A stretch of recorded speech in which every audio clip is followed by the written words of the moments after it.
Whenever I think of the Alabama Renaissance Fair, the first thing that comes to mind is the people. If nothing else, this unusual year affords an opportunity to reflect on the people impacted by this fair and why it is important. I've been lucky to have been around the fair since just after its beginning, and my pictures from the fair's early years are some of my most treasured possessions, like this picture of Glenn Reichard from 1990.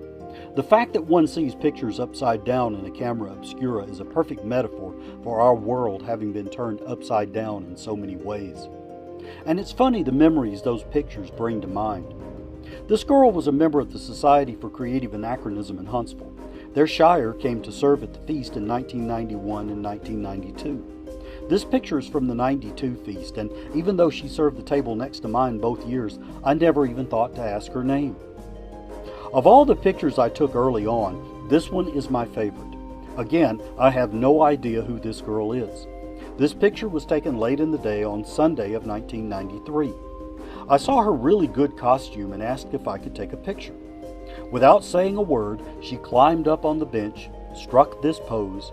I took the picture, and she walked away without saying a word. I've wondered about her ever since. Of course, we must have Harold, resplendently decked out as the Purple Wizard. I can't go to a fair in the South or the Midwest without seeing him at least twice a year. Another reason we love this fair is because of the entertainers. The fair has showcased many performers, both local and professional, from Punch and Judy puppet shows to jugglers with fire to Christopher Columbus regaling children with tales of his adventures. Animals made appearances too, like this elephant from 1993. The pot-bellied pigs of the Skin and Bones troupe drew packed crowds at every show, especially delighting the children. Some forms of entertainment are more inanimate than others. Take these living statues, for example, from 1991. The lives of the little girl on the extreme left of the photo and the guy standing in the middle intersected in a rather intimate way a few seconds after I took this picture. Fortunately for this lady, her time as a living statue at the fair has been much less eventful. Although the guy from Skin and Bones certainly caused a stir with these stilts in 1999. Renaissance fairs are also practical. If you had dirty laundry, the washing winches from 1993 could do it for you. But if your clothes are already clean, you could take in a performance from the Rainbow Dancers. Their choreographed routines and drum-driven music attract large crowds for every performance. Speaking of music, it's one of my favorite things about the fair. I've built quite a respectable library of CDs offered by musical acts at various fairs. The Roses are among my favorites, and there's always a choir or instrumental group filling Fountain on the Green with medieval and Renaissance music.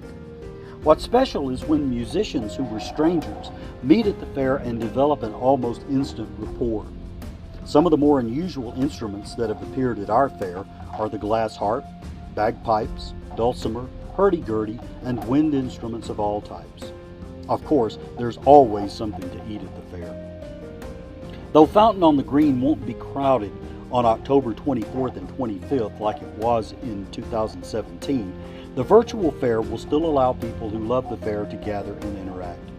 However, the plague will not last forever, and there's every reason to expect we will gather in person in 2021 for both the Royal Autumnal Feast and Fair. Until then, let's enjoy virtually what we also want to enjoy physically, and, most importantly, enjoy ourselves. After all, that's what Renaissance fairs do best.